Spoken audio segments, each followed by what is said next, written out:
다음에는 이제 주성분 분석을 이용해서 실제 차원 축소를 해볼 건데요. 아이리스 데이터라는 게 있습니다. 아마 잘 아실 것 같은데 그 아이리스 데이터를 이제 불러와서 해보도록 하겠습니다. 요게 이제 위에 있는 패키지 중에 R 데이터 셋이라는 패키지가 있는데 요거를 이제 갖고 오면은 우리가 그 R 환경에서 기본적으로 내장되어 있는 데이터 같은 거를 이제 불러올 수가 있어요. 그래서 이제 이러한 방식으로 아이리스 데이터를 불러올 수 있고 뭔가 이제 매트릭스랑 이제 좀 다르죠. 그러니까 여기에는 각각의 이제 컬럼이 이제 플롯으로 들어가 있고 여기에는 좀 다른 자료으로 들어가 있죠.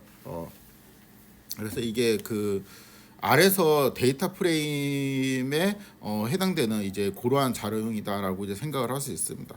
그리고 뭐 이런 거 누르면은 좀 더 볼 수도 있어요. 이렇게 값들을 확인하기도 되게 좋습니다.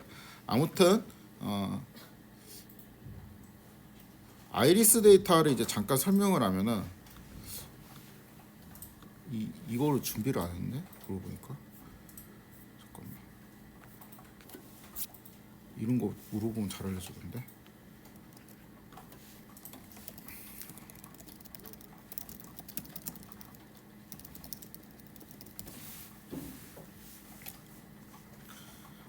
무슨 이제 꽃인데 꽃받침 길이, 그 다음에 꽃받침의 폭, 그 다음에 뭐 꽃잎 길이, 꽃잎 폭, 이러한 이제 측정값들이 있고, 요 이제 측정값들이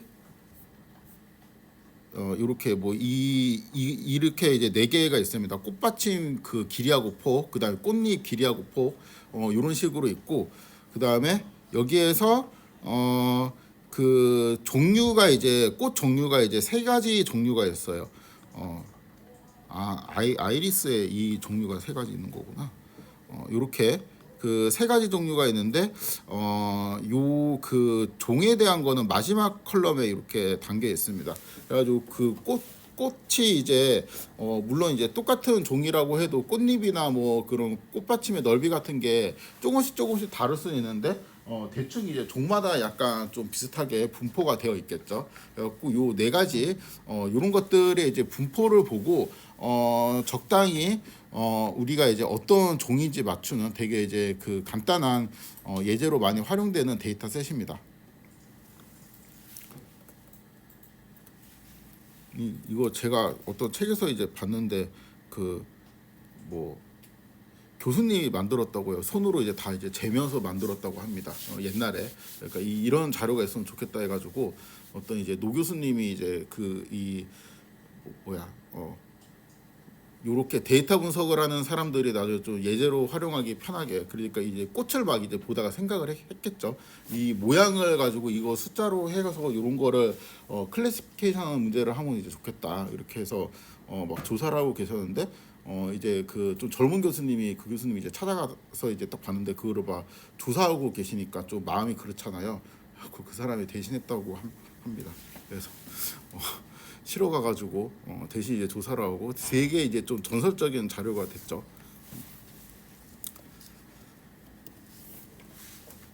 아무튼 여기에 우리가 보통은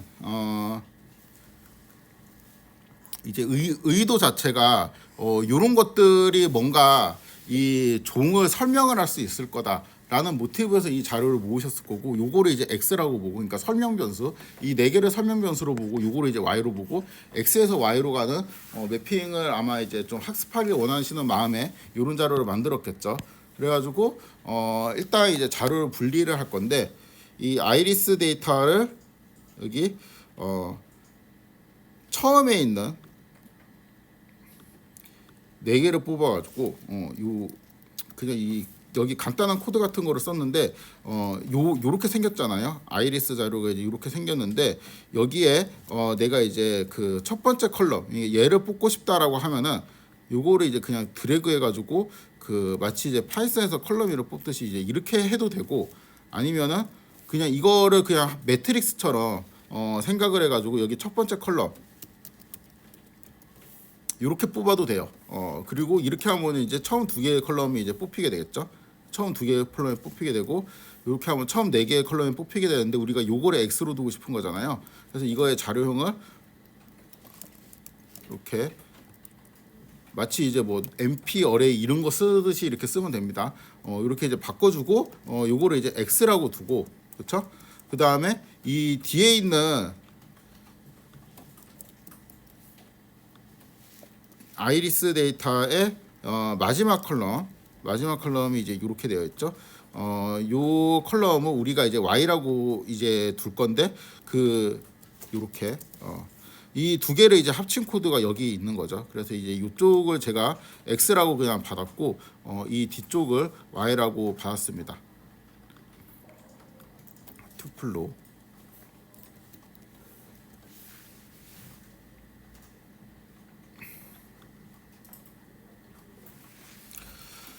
그래서 지금 X는 아무튼 이렇게 생겼습니다. X는 이제 이렇게 생겼는데 이게 그러니까 뭐 꽃잎 넓이, 뭐 꽃받침 넓이만 이제 그런 것들에 대해 이제 숫자가 이제 쭉 있는 거죠. 이거를 얘하고 이제 차원이 얘는 이제 n,4잖아요. n은 이제 150이겠네요. 구체적으로 써야 되겠다. 150,4. 그 다음에 적당한 내가 G를 만들 건데 이거를 이제 150,2 이렇게 이제 만들 거예요.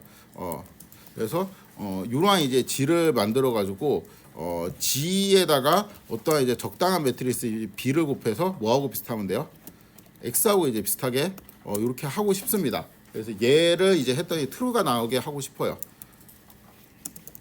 그래서 이게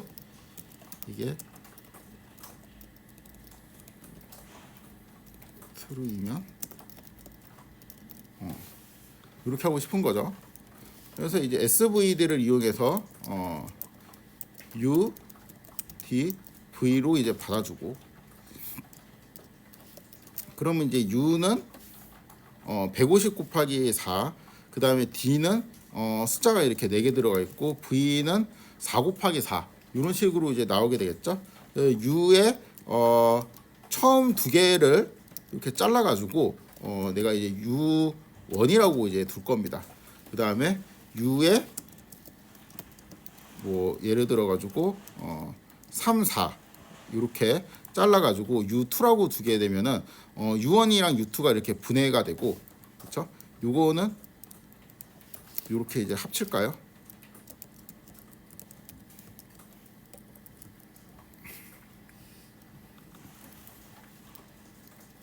D1, D2 얘는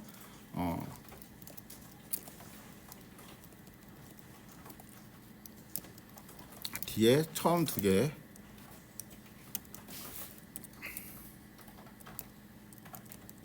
그다음에 D에 3, 4 이렇게 해서 쪼개고, 그러니까 지금 뭐 하고 싶냐면은 이 X를 U1, D1, V1 플러스 U2, D2, V2 이렇게 하고, 이쪽에 이제 P를 이제 두 개만큼 이제 주고 이쪽에도 이제 두 개만큼 줘갖고 딱 반반으로 이렇게 나누는 거예요.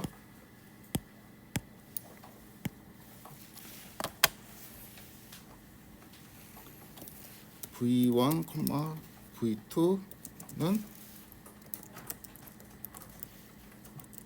이렇게 해주고 이렇게 해주면 되겠죠. 그래서 G는 어떻게 놓을 거냐면은 U1에 D1에 V1에 이렇게 이제 둘 거예요. 그럼 G는 분명히 이제 차원이 뭐예요? 150,2가 되겠죠. 그렇죠? 그래서 일단 여기까지는 했습니다. 뭔가 이제 G를 만들어 갖고 150,2의 차원으로 만들었어요. 그 다음에 이제 B라는 거를 이제 내가 이제 V1에 트랜스포즈로 정의를 하면 되는데, 뭐 그냥 그럴 거 없이 여기다가 G 곱하기 B를 따로 정의를 할 거 없이 G 곱하기 V1을 바로 해보도록 하겠습니다. 곱하기 V1의 트랜스포즈, 요거를 이제 하면은 150 곱하기 이제 4가 됐죠.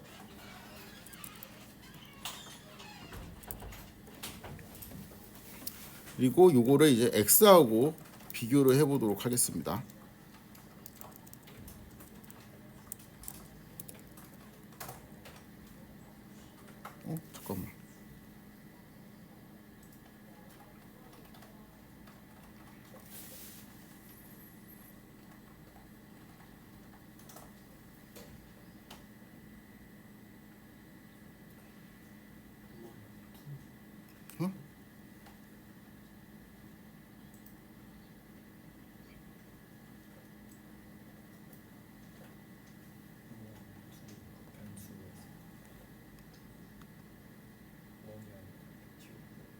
뭘 말하는 거야?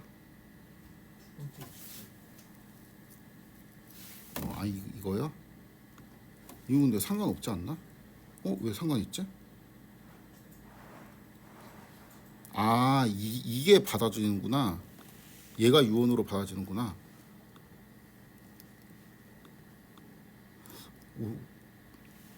큰일 날 뻔했다. 역시 대면 수업이 좋아. 그래서 요게 비슷해졌죠. 이거 물결하면 아마 트루까지는 안 나올 것 같고, 근데 이제 꽤 비슷하죠. 그러니까 이 숫자를 반 정도 날렸는데, 그러니까 여기 있는 게 지금 x잖아요. 그다음에 여기 있는 게 우리가 이제 그 G를 갖고 더 적은 정보를 갖고 이제 리컨스트럭트 한 거잖아요. 그래서 이제 보면은 얘하고 되게 이제 비슷하죠. 얘하고도 이제 되게 비슷하죠. 그래가지고 우리가 그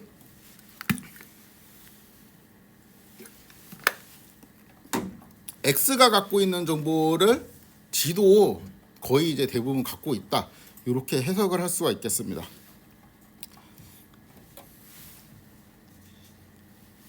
그러면 보통 이제 이 아이리스 데이터를 이제 소개를 할 때 여기에서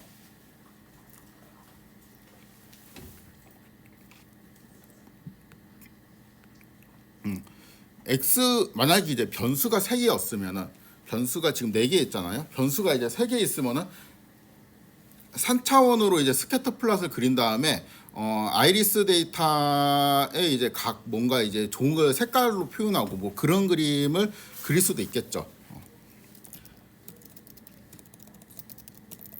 있으려나?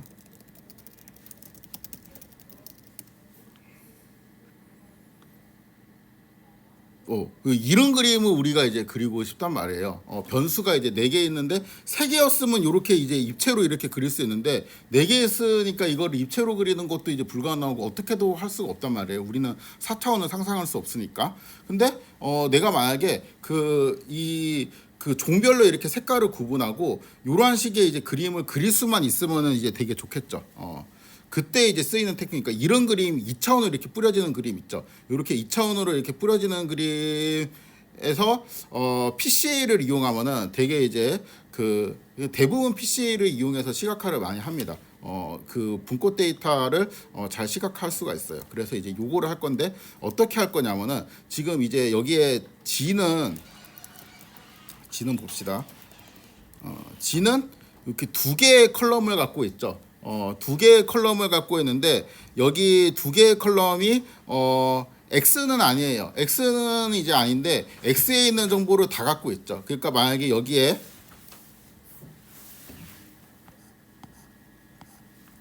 X가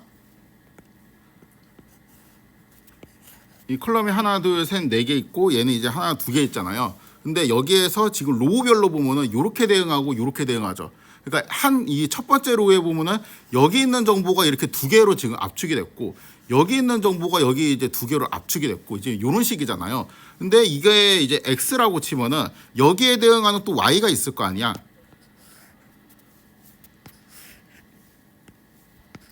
그쵸? 여기는 뭐 어떤 문자열이 있겠죠. 뭐 종을 의미하는. 근데 우리의 원래 목표는 이거를 가지고 그러니까 이 뭐 이러한 거를 가지고 얘를 이제 색깔로 나타낼 수 있고 이거를 원했단 말이에요. 근데 못 하잖아. 변수가 4개 있어 가지고. 그래서 요거를 가지고 요거를 이제 플러스를 하는 요러한 방식으로 하고 싶습니다. 그래서 구체적으로는 얘를 X축에 놓고 요거를 Y축에 놓고 그리고 여기는 X하고 Y가 각 옵저베이션에 있는 옵저베이션별로 보면 이게 4개의 숫자를 대변을 하고 있는 거잖아요. 그렇죠? 그래서 여기는 X하고 Y하고 그다음에 여기 있는 종은 색깔별로 시각화를 하고 싶어요. 그래서 요거를 한번 해보도록 하겠습니다. 요게 이제 그 가장 그 쉽고 활발하게 응용이 되는 주성분 분석의 이제 분야죠. 똑같이 이제 UD V 프라임을 해서 똑같이 놓고 여기까지는 이제 똑같이 가고 그 다음에 얘를 이제 컬럼 와이즈하게 쪼갤 거예요. 이렇게 하면은 뭔가 이제 슬라이스가 4개가 튀어나오는데 U1 U2, U3, U4로 그냥 놓도록 하겠습니다. 뒤에는 이제 쓰진 않을 거지만. 그다음에 V를 쪼개 가지고 V1, V2, V3, V4로 놓고 D를 언패킹해서 이렇게 놓도록 하겠습니다.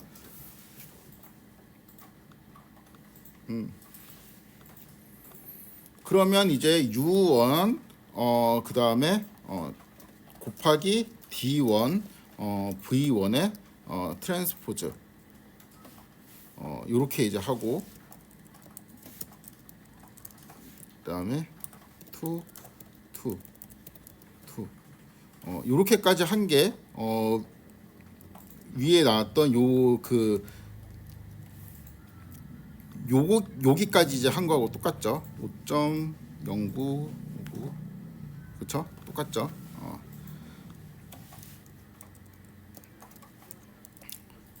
그리고 얘가 G의 첫 번째 컬럼이 되겠죠. 이게 이제 G의 첫 번째 컬럼이고, 그다음에 U2의 D2 얘가 이제 두 번째 컬럼이 될 겁니다. 그래서 이제 이렇게 나오게 되는 게 여기에서 위에는 G하고 이제 똑같은 결과가 나오게 되죠. 그래서 이거를 제가 이렇게 놓을 수도 있는데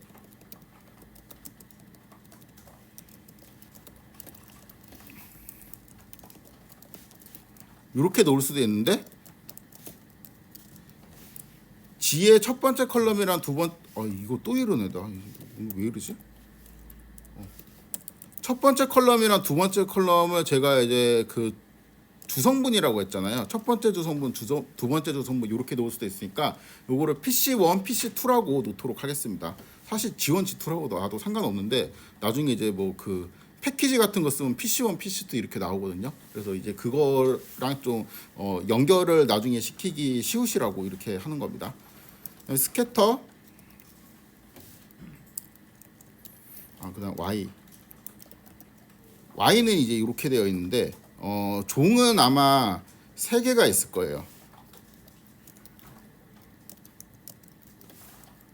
이렇게 이제 3개가 있습니다. 요거를 이제 보여주고 그러면은 이 그 Y가 요런 이제 제가 이거 이름 몰라가지고 이렇게 하면은 이제 그 하나만 되거든요. 얘하고 똑같냐를 보는 거예요. 근데 그게 원하는 게 아니고 여기 Y에는 각각의 원소가 얘하고 이제 똑같은지를 봐야 되니까 여기에다가 점을 찍어줘야 되겠죠. 그리고 이제 트루 펄스 이렇게 쭉 어레이가 나오게 되는데 이 어레이를 바탕으로 PC1 이렇게 하게 되면은 이 PC1 중에서 첫 번째 주성분 중에서 이러한 조건을 만족하는 옵저베이션들만 골라갖고 지금 남아있게 되겠죠.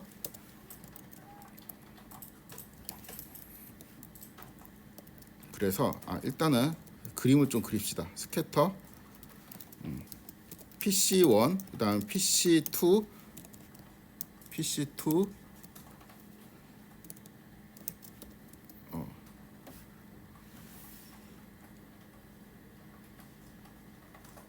이렇게 하게 되면 뭔가 이제 그림이 있는데 이거는 이제 X축은 PC1이고 Y축은 PC2인데 이제 얘네들이 이제 무슨 색깔로 있는지 그런 거를 이제 보고 싶은 거잖아요. 그래서 이제 컬러는 Y 뭐 이렇게 하면 좋을 것 같은데 이게 안 됩니다.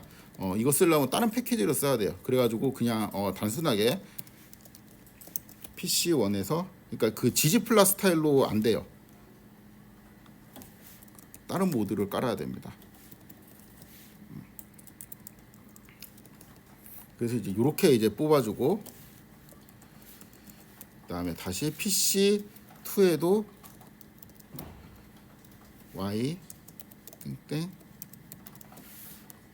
이거를 해주게 되면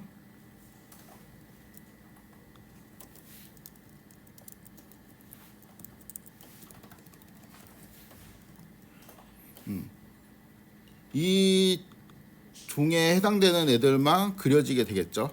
그렇죠? 요거를 이제 컬러를 빨강 이렇게 뭐 안 써도 되긴 하는데 아무튼 이렇게 이제 색깔을 구분해주고 이번에는 이종에 대해서 그려줄 건데 여기 있던 그림에 겹쳐서 그리고 싶어요. 빨강이 아니고 파랑. 이제 이런 식으로 이제 그리면 되죠. 그래갖고 요종은 이쪽에, 이종은 이쪽에 있어가지고 이거만 딱 봐도 PC 1, 2로 여기 있는 특징들이 지금 잘 구분되는 거를 볼 수가 있죠.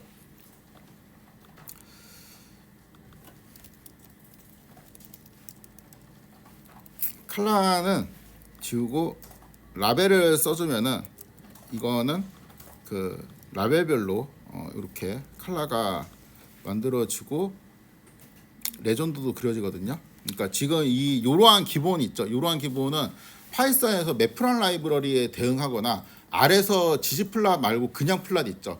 거기에 대응하는 문법으로 우리가 사용하면 된다고 생각하면 됩니다. 그러니까 데이터 프레임 특화돼 갖고 막 그 뭐 시각화 특화된 여러 가지 패키지 있죠. 뭐 플란이라든가 뭐 이제 아니면은 그 뭐 있지 지지플랫이라든가 이제 그러한 패키지하고 좀 이제 다릅니다. 그냥 벡터 그 자체로 동작한다라고 보면 됩니다.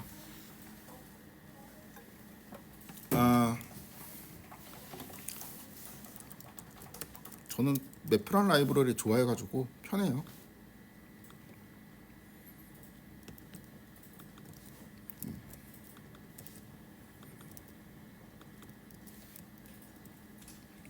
이렇게 하다 보니까 이종은 이쪽에 몰려 있고 얘는 이제 이렇게 있구나 하고 이제 시각화를 할 수가 있어요. 지금 여기까지 하는 게 이제 시각화고 이 다음에서 이제 뭐를 이제 생각해서 뭐 분석을 하는 거는 이제 그 다음 문제죠. 예를 들어서 이렇게 X라는 거를 내가 G라는 자료로 바꿨잖아요. 바꾸고 이거 색깔별로 표시하고 보니까 이거를 바탕으로 뭐 클러스터링 알고리즘 써도 되겠는데 그럼 이 근처로 이렇게 군집 하나 이렇게 만들어지고 요 근처로 이제 만들어지고 요 근처로 이렇게 만들어지고 잘 만들어지겠다 뭐 이렇게 생각을 할 수도 있고 아니면 이 G1, G2를 가지고 뭔가 그 분류를 해주는 그런 모형을 이제 만들어도 이제 괜찮겠죠. 그러면서 이제 충분히 또 예상되는 게 얘하고 얘네들은 그러니까 파란색은 분류가 잘 될 것 같죠. 그 이렇게 쪼개면 되잖아. SVM을 쓰든 뭐를 쓰든 이렇게 쪼개면 되는데 얘하고 얘는 좀 구분하기가 어려울 것 같죠. 그러니까 뭐 예를 들어서 이렇게 쪼개면은 이런 쪽에는 뭔가 이제 오차가 있을 것 같습니다. 그래갖고 얘하고 얘는 좀 구분하기 어렵고 요거 두 개하고 얘는 좀 이제 구분하기가 쉽다. 이렇게 이제 결론 내릴 수도 있고 아니면 이제 이 자체를 보고 이 종 중에서 이제 파란색에 해당되는 이제 군집을 이루는 종은 요 두 개랑 다르게 뭔가 뚜렷한 차이점이 있다. 이렇게 설명을 할 수도 있고 요건 이제 그 다음 이야기죠.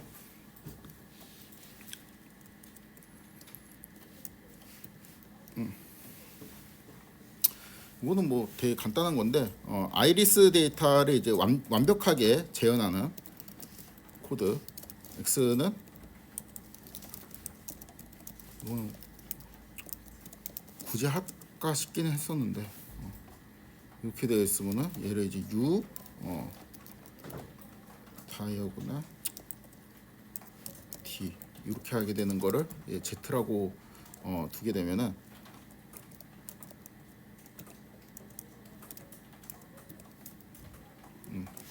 이렇게 두게 되면 Z 곱하기 V 트랜스포즈를 이제 했을 때 X가 완벽하게 이제 나오게 되죠. 이건 그냥 이꼴로도 될 것 같은데, 그렇죠?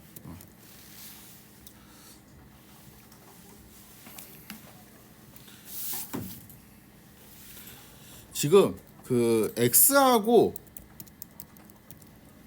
G를 보면은 뭐 여기는 이제 요 그 이 왼쪽에 있는 컬럼별로 이제 중요하긴 한데 얘도 이제 이렇게 되어 있고 얘는 이제 훨씬 더러운 숫자로 이제 뭔가가 있는 거잖아요. 그래갖고 우리가 X를 분석하지 않고 G로 분석하는 게 이제 더 좋다라는 게 아마 잘 이해가 안 될 수도 있어요. 그냥 X를 하면 되지. 이거는 뭐 예를 들어 갖고 내가 이제 컬럼 두 개를 날린다 이러면은 숫자를 좀 덜 쓴다는 그러한 장점이라도 있어 보이는데, 그러니까 메모리를 덜 쓴다는 장점이라도 있어 보이는데 굳이 이제 여기에서 X를 G로 바꾸고 이 G 자체를 분석하는 경우도 되게 많이 있거든요.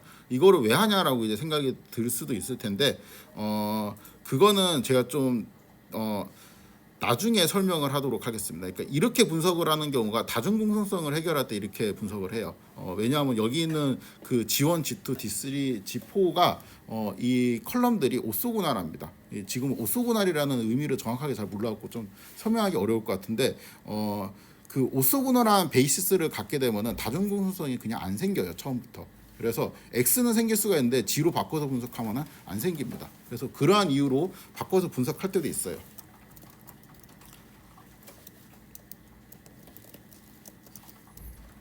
오소고날하면 되게 좋거든요. 오피팅도 안 나요. 안 난다고 보장을 할 수가 있습니다.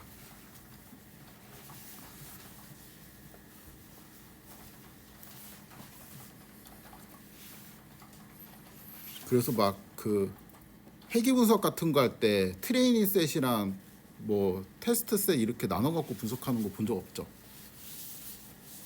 원래 머신러닝 할 땐 기본적으로 그러잖아요. 트레인 테스트 나누고 트레인에서 뭔가 이제 개수를 학습해 갖고 그 개수가 이제 테스트에서도 이제 잘 동작하는지 그런 거를 이제 그 검사를 해서 내가 이제 혹시나 오버피팅한 게 아닌지 뭐 이런 거를 이제 체크를 하는데 회귀 분석에서 이제 그런 거를 한 적이 없죠. 그게 이제 너무 이제 고급 내용이어서 안 배운 게 아니고 보통 이제 단순 회귀나 뭐 그런 거를 할 때는 할 필요가 없기 때문에 안 한 거예요. 그러니까 오버피팅이 안 나요.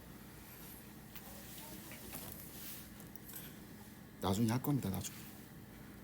그 다음에 이제 좀 짜잘한 것들 되게 많은데 그 중에서 이제 몇 개만 그 이해할 수 있는 수준에서 좀 정리를 하면은 주성분 분석을 할 때 보통 스케일링을 선행을 하거든요. 스케일링을 한 다음에 주성분 분석을 하는 경우가 되게 많이 있습니다. 요거는 그냥 일단 열별로 평균을 내요. 일단 이 의미가 좀 뭔지 제가 이거 분석할 거는 아닌데 한번 써보면은 이렇게 하면은 X의 이제 컬럼들이 1, 2, 3, 4로 이렇게 뽑히게 되잖아요. 그 X1을 찍으면 이제 이렇게 나오겠지, 그렇죠? 이거를 이제 평균을 구해요. 평균을 구하면 뭐가 나오겠죠? 여기에서 이 평균을 빼. 그러면은 평균이 이제 0인, 그러니까 평균, 그러니까 요거를 이제 센터링이라고 합니다. 그러니까 중심이 0으로 맞춰졌다. 이렇게 하고 이거를 요거를 이제 나누면은 요거 이제 표준화라고 하죠. 그러니까 평균을 빼고 표준 편차로 이제 나누. 요거를 이제 x1으로 보고 그다음에 x2는 똑같이 놓는 거예요. 그러니까 열별로 다 표준화를 해요. 이렇게 해주고 이렇게 해주고.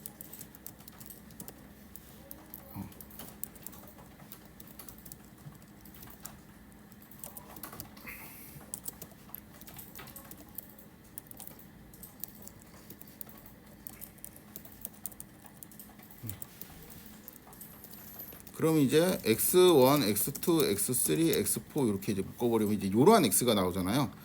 보통 이제 요거를 우리가 이제 그 요거 대신에 사용을 합니다. 그러니까 이 그 원래 있던 데이터를 열별로 평균을 내고 평균을 빼고 그다음에 그 표준 편차를 나눠주는, 그러니까 열별로 표준화를 진행한 다음에 주성분 분석을 이제 수행해요. 그러니까 요거를 새로운 이제 x로 보고 여기에서 이제 svd x 해서 뭐 u d v 이렇게 한 다음에 g는 u 곱하기 뭐 그 요런 식으로 이제 한다는 겁니다. 다이아고나 d 요런 식으로 이제 한다는 거예요.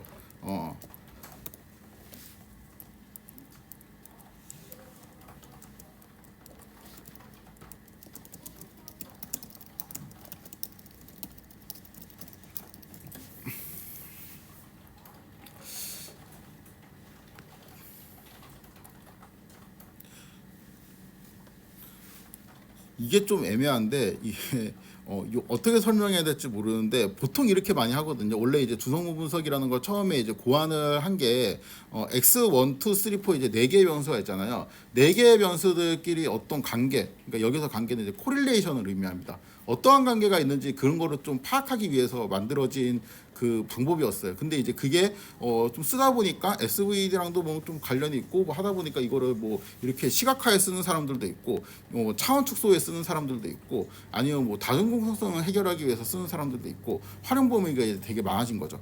근데 이제 원래 이제 버전은 보통 이제 그 변수 사이에 이제 관계를 포착하기 위해서 주성분 분석을 하는 경우가 되게 많이 있거든요.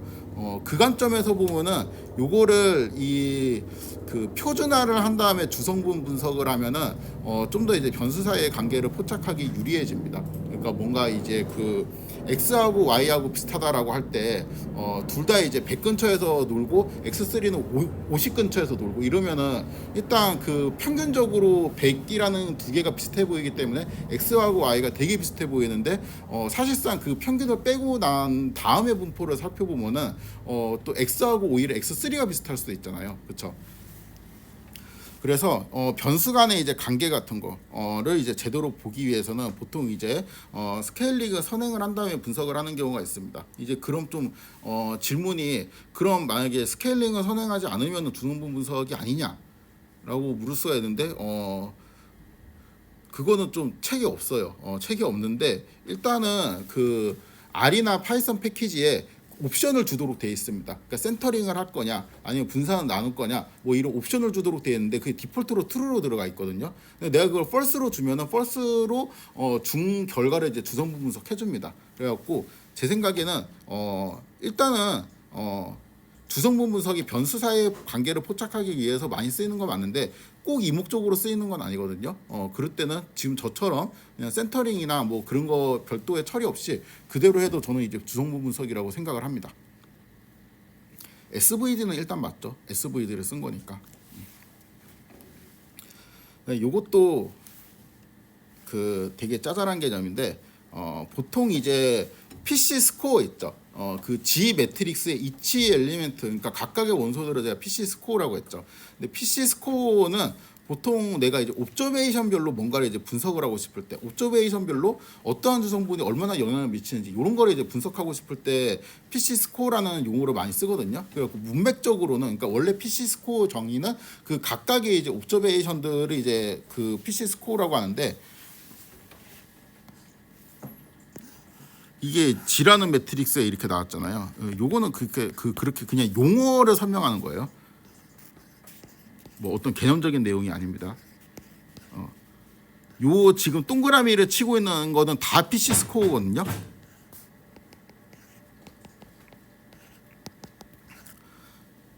근데 그 문맥적으로 여기에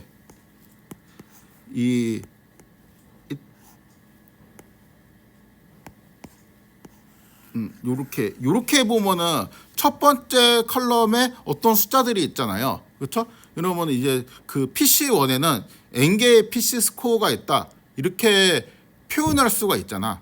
개념적으로는 표현을 할 수가 있죠. 근데 이렇게 안 써요. 그냥 그 기본적으로 PC 스코어를 분석할 때는 요런 로우에 그러니까 각각의 옵저베이션들에 관심이 있을 때가 많아요. 그러니까 요렇게. 그러니까 두 번째 관측지의 PC 스코어들 아니면은 뭐 이렇게 만들어 놓고 그냥 그 마지막 관측지의 PC 스코어들 이렇게 이야기를 하는 경우가 많이 있습니다.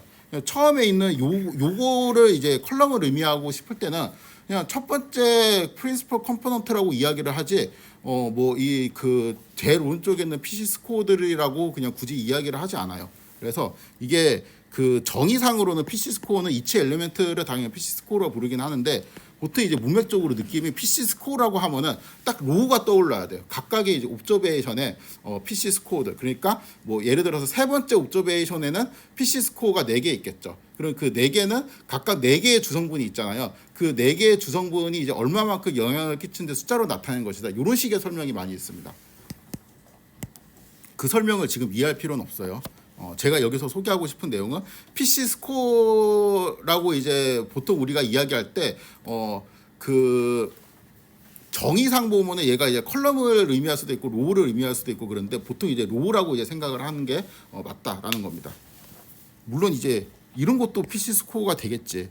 이런 것도 그러니까 예를 들어 여기 있는 뭐 요런 거 요렇게 묶어도 PC 스코어 들이잖아요. 이런 거는 고려할 필요가 없지. 이거는 뭐 그 옵저베이션이 뭐 있는 것도 아니고 뭐 이상하잖아요. 그러니까 4개가 있긴 한데 이렇게는 고려하지 않고 똑같은 논리로 이런 것도 되게 이상한 거예요.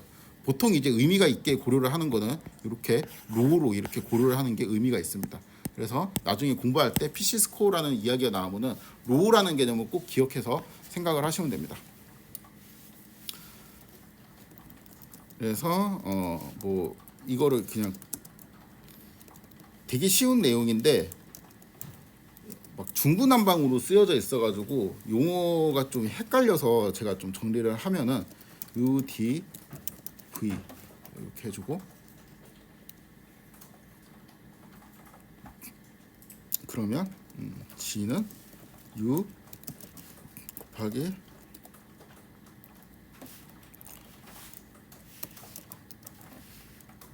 이렇게 해줄 수 있잖아요. 그럼 여기에 이제 첫 번째 이렇게 요거로 보면 이거를 이제 PC 스코어 그리고 first observation 뭐 이제 이런 식으로 이제 표현을 많이 한다는 겁니다.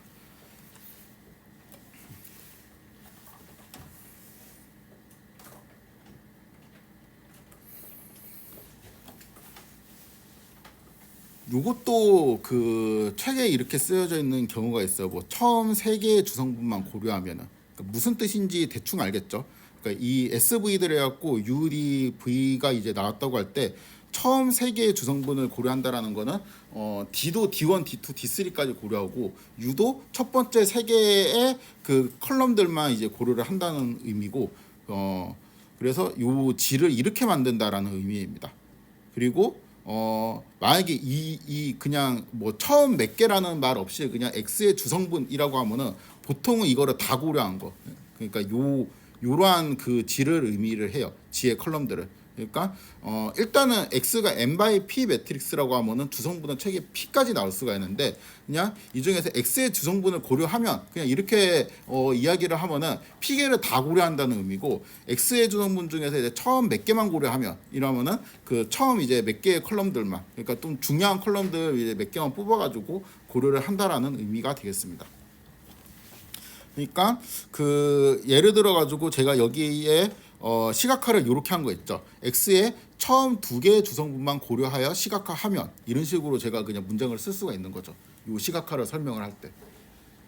안 그러면 되게 힘들잖아. 이거를 SVD 한 다음에 그럼 몇 바이 몇 매트리스가 나오는데 그거에 뭐 U가 있고 D가 있고 D는 대각화해갖고 곱한 다음에 나온 거를 이제 G라고 할 때 G의 처음에 첫 컬럼을 X축에 놓고 두 번째 컬럼 Y축에 놓고 이렇게 설명을 하지 않고 그냥 X의 처음 두 개의 주성분을 고려하여 시각화하면 다음과 같다.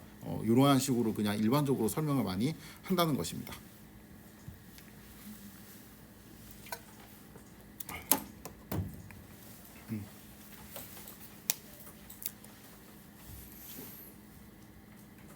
G를 계산하는 여러 가지 방법을 소개를 하도록 하겠습니다. 뭐 방법 하나만 있는 거 아니야? 라고 이제 생각할 수 있는데, 일단은 두 개가 있죠. 요게 그 생각보다 이 SVD하고 아이겐밸류 디컴포지션이랑 이러한 그 되게 복잡한 얽혀 있는 그런 게 있거든요. 그런 것들을 이해할 때 좀 도움이 많이 돼요.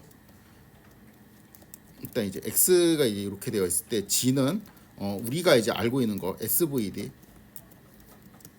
U, D, V. 요게 이제 첫 번째 방법이죠. U 곱하기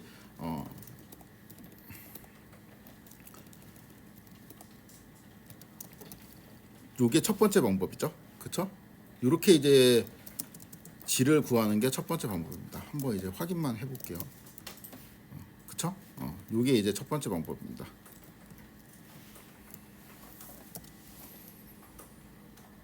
그런데 얘는 이렇게 구할 수도 있는데 요거를 X하고 V를 곱해서 구할 수도 있다고 했죠. 똑같죠? 그쵸? 얘하고 여기 위하고 똑같죠? 이건 이제 아까 했듯이 X가 U 곱하기 D 곱하기 V 트랜스포즈니까 X의 V는 U, D, V 트랜스포즈 V가 되는데, 요거 두 개가 I가 돼갖고 요거랑 요거랑 이제 똑같이 되는 거죠.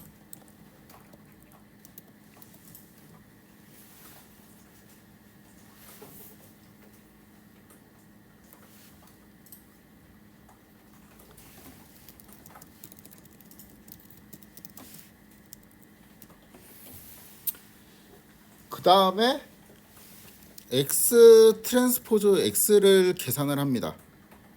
갑자기 일단 x 트랜스포즈 x를 계산하면은 x가 n 바이 4니까 x 트랜스포즈 x는 4 바이 4 매트릭스가 나오겠죠? 나왔죠? 그다음에 요거를 svd 해요. udv라고 이제 놓도록 하겠습니다. 뭐가 나왔잖아요. 그러면은 여기 있는 x에다가 v를 곱해요. 그래도 똑같네. 왜 이러지 이거? 이 말은 뭐예요? x를 지금 이 상황에서 이론은 생각하지 말고 x를 원래 u, d, v 트랜스포즈 이렇게 놓을 수도 있잖아요. 이렇게 놓을 수 있었잖아요. 근데 xx를 x 트랜스포즈 x 요것도 적당한 u, d, v 트랜스포즈가 있겠지. 당연히 얘하고 얘는 달라야 되겠죠. 근데 이 경우는 여기 있는 v하고 여기 있는 v하고 똑같다라는 겁니다. 그러니까 이런 식으로 할 수가 있겠지.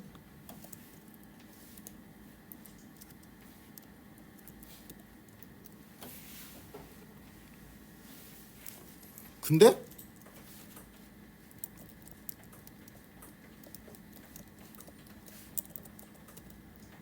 이렇게 해도 돼요.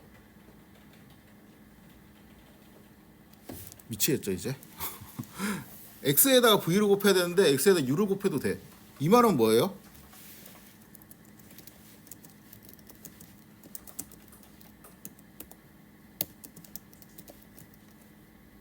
이거란 소리죠. u하고 v하고 지금 똑같은 거예요.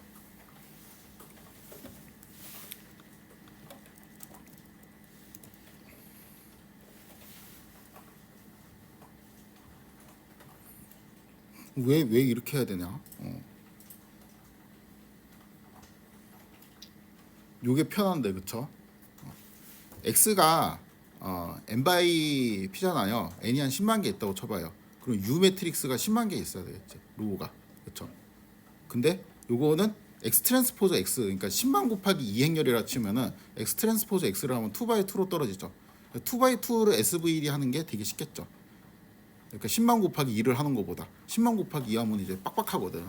근데 2 바이 2는 일단 2 바이 2로 어떻게든 계산만 하면은 손으로도 이거 할 수 있을 것 같잖아요. 그래가지고 이렇게 하는 게 좀 더 이제 이득이 될 때가 많이 있습니다.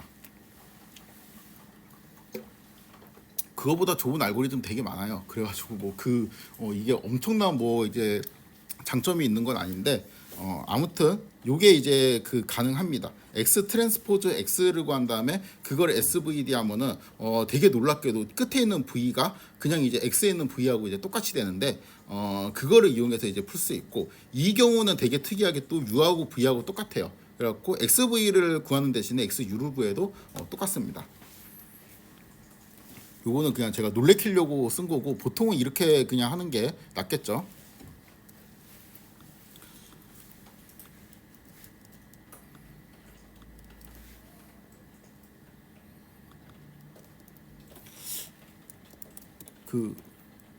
고유값분해 뭐 이런 거 알죠? 아이겐밸류 디컴포지션.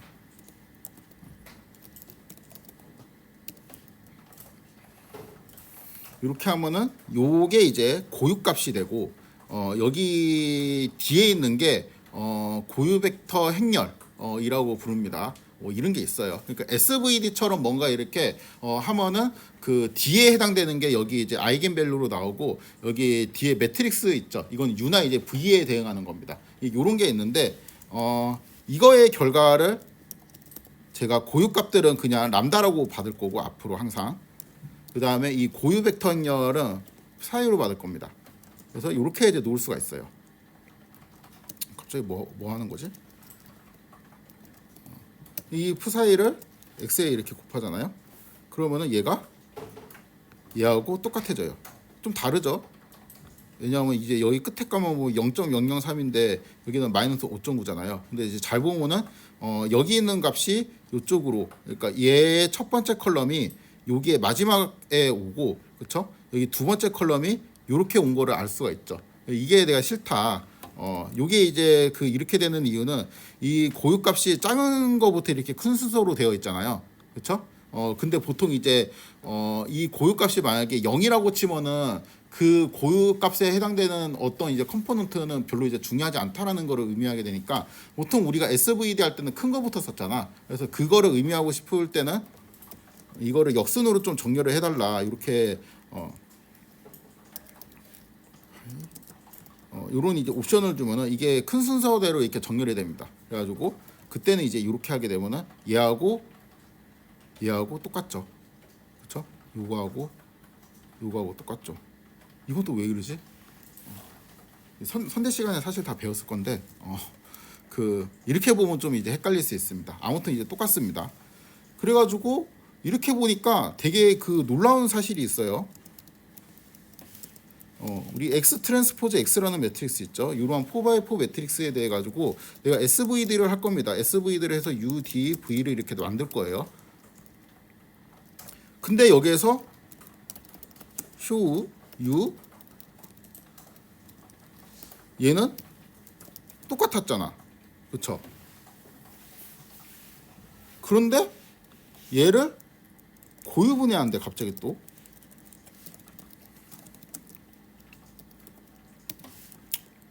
그러면은 얘는 람다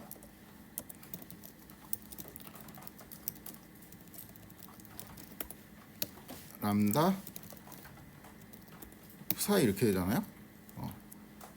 얘하고 얘도 똑같냐?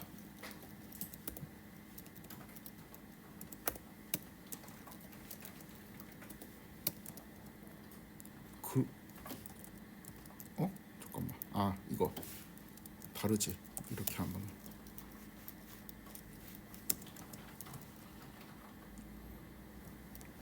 그러네. U, V, 람다가 다 똑같네요. 푸사이가 다 똑같네. 그렇다면 자동으로 뭐가 돼야 돼요? 얘하고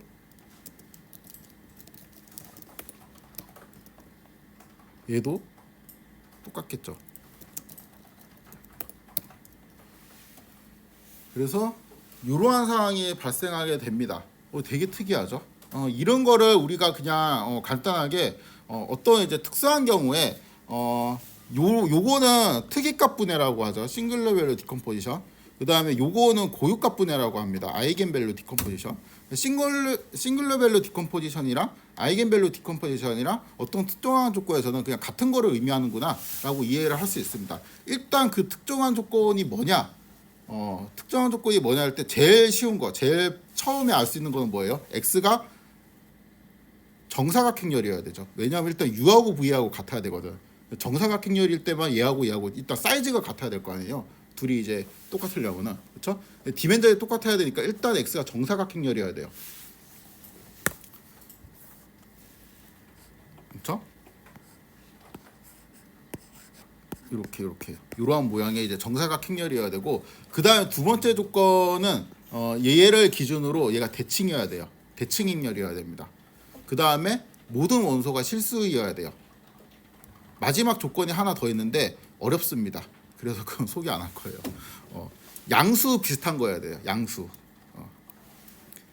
비슷한 게 무슨 말이냐면은 루트를 취할 수 있다는 말이에요. 그러니까 어떠한 이제 x가 적당한 매트릭스 뭐 g 이렇게 있었고 요거 두 개 곱하면 이렇게 된다. 그러니까 x 루트 x 이런 거를 우리가 정의를 할 수 있다라는 의미가 됩니다.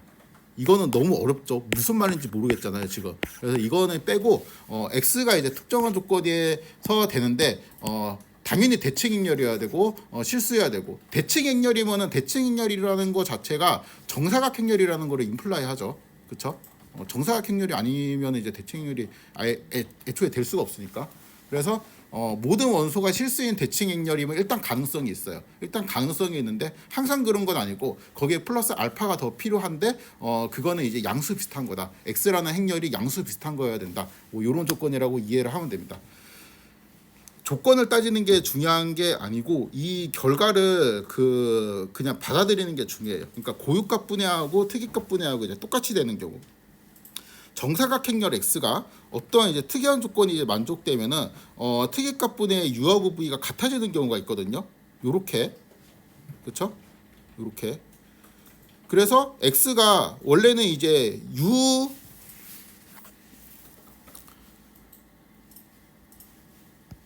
x가 UDV 프라임 이렇게 됐는데 그 얘하고 똑같으니까 뭐 이거를 내가 뭐 x는 뭐 V D U 프라임 이렇게 놔도 되고 아니면 V D V 프라임 이렇게 놔도 되고 그냥 지 맘대로 써도 되죠. U하고 V하고 똑같으니까. 그래서 이런 식으로 이제 분해가 되는 경우가 있습니다. 그래서 그냥 이거를 좀 제가 이해를 쉽게 코드로 표현하면 이런 거라는 거죠. 그러니까 UDV 프라임을 SV로 이제 받으면은 얘하고 그냥 똑같아지는 경우, 이런 경우가 있습니다. 그때 이 조건에서 V는 요거를 실행해서 그러니까 아이겐밸류 디컴포지션에서 얻어지는 고유 벡터 행렬 있죠. 그거하고 일치하게 돼요. 항상. 이게 좀 놀라운 사실이죠. 그렇죠? 전혀 예상하지 못했던 이것도 사실 예상하기 되게 힘들었는데 이것도 예상하지 못했죠. 그래갖고 종합하면은 위에 있는 요 코드가 된다는 겁니다. 그래서 얘를 고유 벡터 분해하고 x를 이제 고유 벡터 분해하고 svd 해가지고 이거를 각각 놓으면은 uv 푸사이하고 그냥 다 똑같이 되고 그다음에 d하고 람다하고 똑같이 되고 이러한 방식으로 된다는 거예요. 그래서 얘를 이제 수식으로 쓰면은 x는 ud v 프라임 요거는 이제 svd 요거하고 얘하고 이제 똑같다. 요렇게 이제 쓸 수가 있는 거죠. 그렇죠?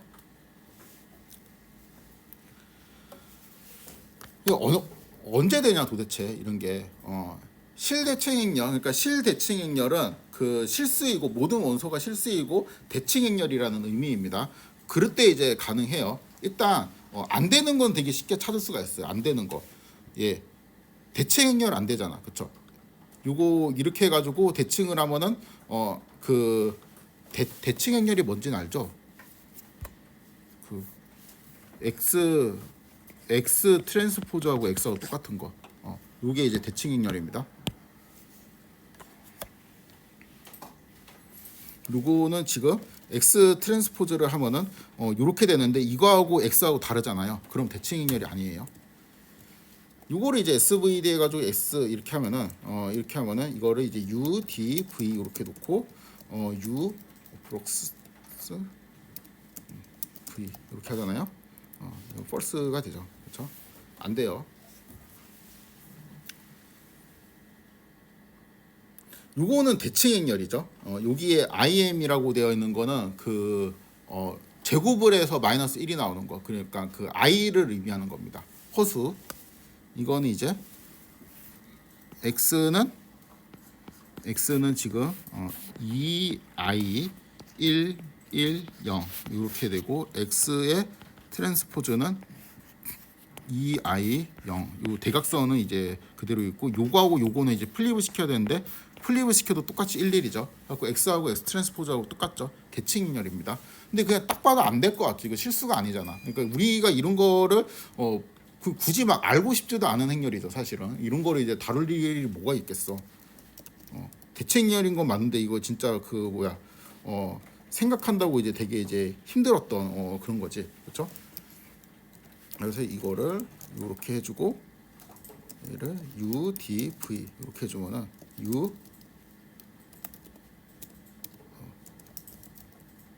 그 따지기도 싫어요 사실 이런 거. 이거 된다고 해도 별로 관심도 없어요. 저거 뭐 저런 거에 쓸 일도 없으니까. 그렇죠? 자 이게 그 대칭행렬이죠. 대칭이잖아. 대각행렬이니까. 대각행렬은 무조건 대칭이잖아. 가운데만 원소 있고 나머지 다 빵이니까. 빵빵 플립하면 빵빵이잖아. 그쵸? 그런데 SVD X U D 사실 이런 거 생각 안 해도 되는 게 수학과랑 통계학과의 차이점인 것 같아요. 통계학과는 일단은 별로 관심 없으면 전혀 그냥 거기에 대해서 읽어볼 생각을 안 하기 때문에 저런 데이터 쓸 일이 뭐가 있겠어.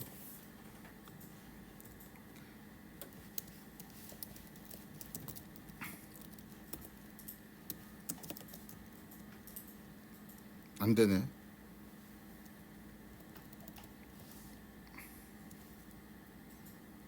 그쵸? 안 되죠. 그리고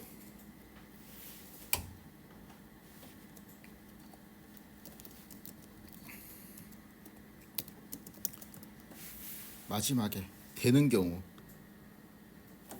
이거 됩니다. 이거 안 될 것 같다는 느낌을 받을 수도 있죠. 왜 그래요? 좀 공부하신 분은 알겠지만 플랭크가 안 되죠, 얘. 그렇죠? 얘하고 디펜던트가 있잖아요. 그렇죠? 그렇지만 돼요. 대칭 행렬이죠, 일단. 그리고 다 실수죠. 가능성 있는 애예요. U, D, V 이렇게 하면은 이렇게 되죠. 그래서 U 똑같네, 그죠? 얘하고 똑같잖아. 이렇게 되죠. 다음에 아이겐 얘가 되면 이제 요거를 이제 하고 싶은 마음이 좀 생기죠.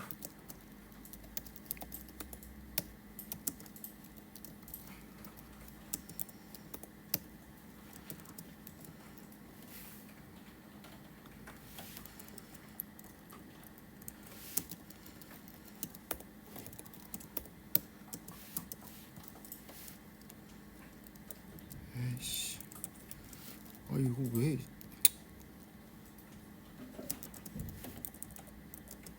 이게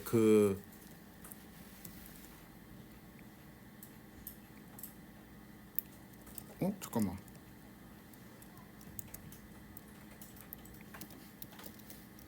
아이씨.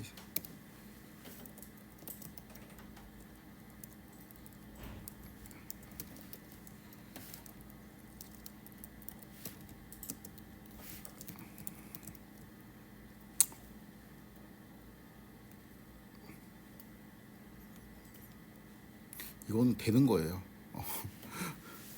우겨야 되겠다.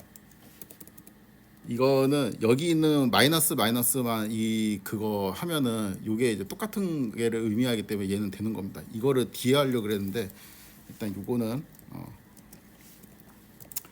이거 빼야 되겠다. 저거를 맞추는 방법을 알려드리도록 하겠습니다. 저게 왜 되는지 이따가 좀 설명을 할 거예요. 아무튼 이제 요거는 됩니다. U하고 V하고 똑같이 되고, 그러니까 이게 뭔가 이제 실행을 하면 이렇게 똑 떨어진다 요런 느낌보다 요런 거를 만족하는 U하고 V하고 사이를 우리가 찾을 수 있다 정도로 이제 생각을 하면 돼요.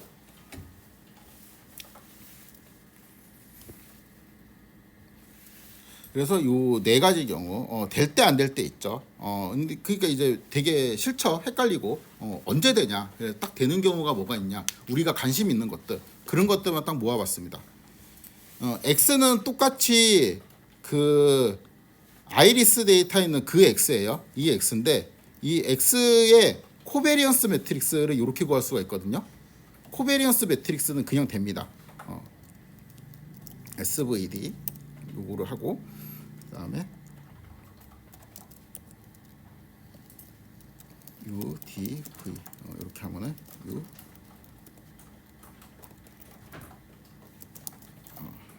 이게 이제 돼요. 코릴레이션 매트릭스도 됩니다.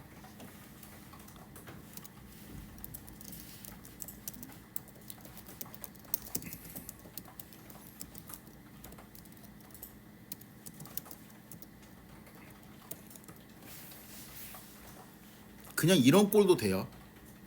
X가 이제 n by p 꼴에서 뭐 트랜스포즈 뭐 꼴 있죠.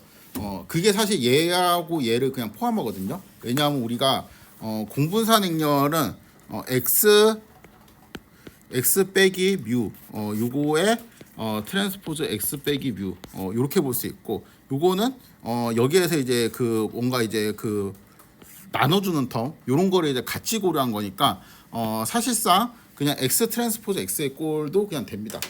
지금 이게 좀 이해하기 힘들면은 공분산 되고 상관계수 행렬도 되고 x 트랜스포즈 x 요 꼴도 이제 된다. 요거 되는 거는 했죠? 생각해 보니까 아까 예제로 한 것 같은데, 그렇죠? U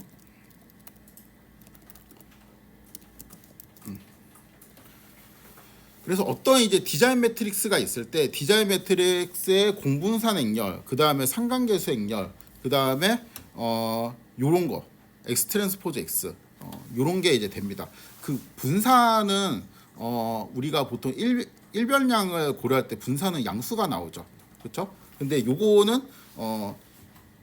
매트릭스이기 때문에 양수라고 이제 수라고 보기에는 그렇지만 하여튼 그 양수 같은 거라고 매트릭스의 이제 양수 버전 요런 거로 이제 생각을 하면은 아마 쉽게 이해가 될 겁니다. 그래서 이제 그 마지막 조건이 양수 같은 매트릭스 요거예요.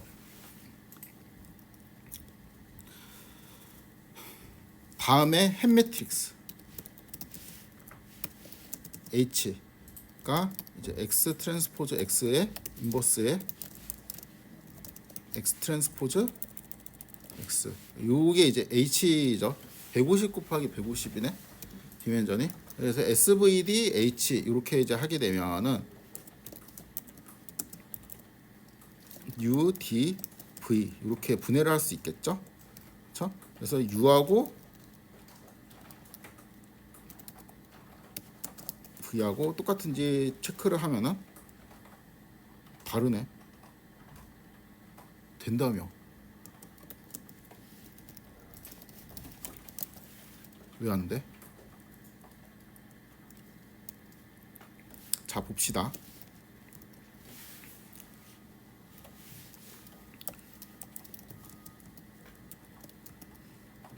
D를 보니까 1, 1, 1 이것도 뭐 대충 1이라 치고 그쵸? 그 다음에 뭐예요? 빵이네. 처음 4개 정도만 1이고 나머지는 다 빵이잖아요 지금. 그쵸? 고유값이 1 아니면 0이에요. 일단 1 아니면 0인데 이 뒤쪽에 있는 건 빵이에요.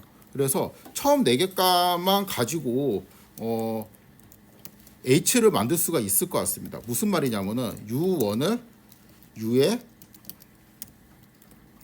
1부터 4 이렇게 이제 받아주고 그다음에 U에 4부터 얼마야? 4부터 150인가? 5부터 150. 파이썬 자꾸 쓰니까 뭔가 이제 사람이 미쳐가는 것 같아. 인덱스가 너무 헷갈려 진짜. 이것도 이렇게 이제 잡아주고 이렇게 잡아주고. 그러니까 뭘 할 거냐면은 얘가 D1, D2 얘는 D에 1, 4 이렇게 잡고 D에 5, 150. 너는 왜 가루가 없어? 지금 X는 U, D, V 프라임인데 요거는 U1에 D1에 V1 프라임 플러스 땡땡땡 플러스 U에 150 그러니까 H죠. 지금은 여기가 H 이거는 이제 150 곱하기 이제 150 매트릭스이고 U 150에 D에 150에 V에 150인데 이렇게 되는데 이게 처음에 U 1 D U4 D4 V4 여기까지만 D가 1이고 나머지는 빵이란 말이에요. 그래서 이거는 그냥 안 더해야 한다는 의미입니다. 그래서 이거를 크게 D1 V1 플러스 U2 D2 V2 이렇게 하고 요거는 D를 그러니까 피처를 여기에다가 4개를 주고 여기에다가 150 빼기 4하면 얼마지? 146인가? 이렇게 줘도 얘만 갖고 H를 그냥 이 꼴로 만들 수 있다라는 거예요. 왜냐하면 여기는 어차피 이게 빵이잖아. 그렇죠? 그러니까 이거는 빵이 되거든. 그래서 그거를 지금 보이는 겁니다. 뭐야 이거 왜 이러고 있어? 바쁜데 끝내야 되는데. 잠깐만요. 조금만 더 할게요. 조금만.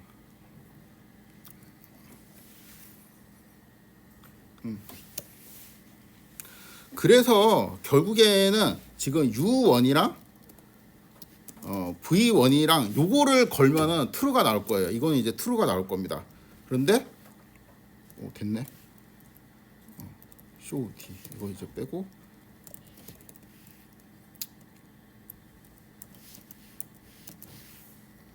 그쵸? 그리고 U1 곱하기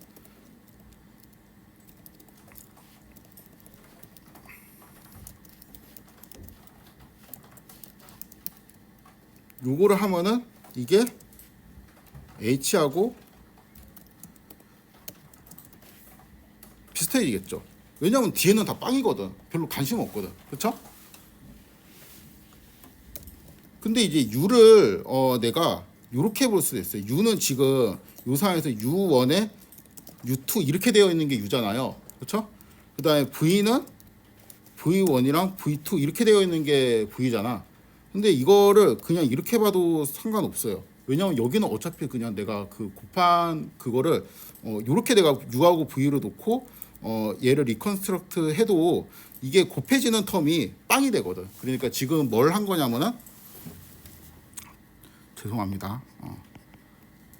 끝내야 되는데 U1, D1, V1 플러스 U2, D2, V2 원래 이건데 내가 이거를 그냥 U2로 이제 바꿔도 상관없다는 거예요. 왜냐면 이건 어차피 얘가 빵이기 때문에 빵이거든. 아무거나 넣어도 돼. 아무거나 막 넣어도 여기는 상관이 없어요. 그래서 요거를 내가 만약에 요렇게 U를 잡고 그 다음에 다이아고나 D를 이렇게 잡고 그 다음 마지막에 V를 원래는 이렇게 잡아야 되는 건데 이거는 이제 확인했고 원래는 이렇게 잡아야 되는 건데 이것도 왜 이래 트랜스포즈 이렇게 잡아야 되는 건데 이거를 내가 이렇게 잡아도 상관없다는 겁니다. 그렇죠? 그러면은 여기에서 요거를 내가 새로운 U로 주고 요거를 이제 새로운 V로 주면 되거든. 그쵸? 이렇게 하면은 이 식이 만족하겠죠. 왜냐하면 얘하고 얘는 이미 true가 나왔고 여기 두 개는 똑같이 넣었으니까. 하고 싶은 말이 뭐냐면은 SVD에서 나오는 여기 U하고 요런 거 있죠. U, D, V 트랜스포즈에서 이게 항상 U하고 V가 유니크하게 결정되는 건 아니에요. 그러니까 이 고유값이 0으로 되어 있는 경우는 D에는 아무거나 내가 바꿔도 사실 상관이 없거든요. 그래서 이 경우에서 내가 줄리아에서는 이거를 U하고 V를 이렇게 계산해 줬는데 내가 마음대로 V를 이렇게 바꿨어. 이래도 SVD의 정의는 만족하잖아요. 이렇게 해서 분해가 됐잖아. 그렇죠? 그러니까 분해가 이런 분해도 있는 거고 이렇게 분해를 하는 것도 있고 여기에 이런 분해도 있는 거죠. 이게 이제 줄리아에서 원래 이제 계산된 분해고 이거는 내가 그냥 짜맞춘 분해. 그래서 결국에는 요거 있죠. 요런 거를 만족하는 U, D, F 사이를 선택할 수 있다라고 생각을 하면 됩니다. 선택할 수 있다라는 거는 D가 빵이 되는 경우에는 아무거나 이제 대치를 해도 상관이 없다라는 거고 D가 빵이 되는 경우는 이제 여기서도 D가 빵이 됐거든요. 아까 요 케이스에서도 쇼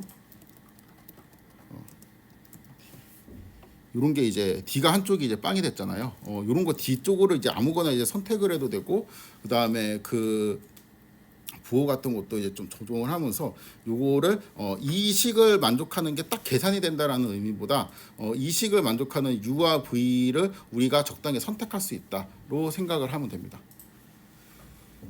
네, 여기까지 하도록 하겠습니다.